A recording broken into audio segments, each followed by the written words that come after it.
This is what I was wearing when I was sexually assaulted. I wasn't drunk, I wasn't promiscuous, and I certainly wasn't wearing anything revealing. I was clothed in the cloth of our nation. When I joined the military in 2009, I knew that I could die in combat. But what I didn't know was that the person that I needed to be most afraid of was the man standing next to me, and not the terrorist overseas. My shipmates. When I discharged from the military earlier this year, it wasn't a limb I was missing. It was something different, something bigger. And I don't think I'm ever going to get it back. My story isn't unique. In fact, the Department of Defense estimates that 26,000 service members could tell the exact same one every single year. And yet only 11% of those cases ever make it to be reported. And only 2.5% of those ever get prosecuted. In fact, in 90% of the cases, it's the victim who is involuntarily discharged after the assault. In the past months, sexual assault in the military has been a hot-button issue in U.S. media. The Joint Chiefs of Staff have testified in front of congressional hearings about what they're doing to protect our service members, what they're doing to protect people like me. But here's what they're not doing.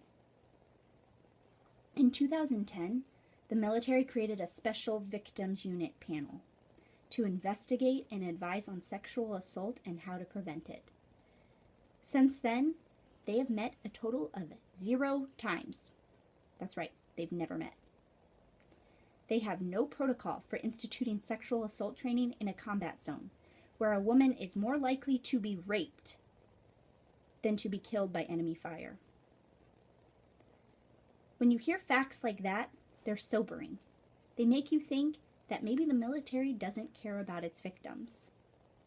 And I'm pretty sure that the female service member who was recently gang raped by 3 midshipmen and then in a closed military panel hearing was completely humiliated for 30 hours as defense attorneys asked her questions like, were you wearing underwear?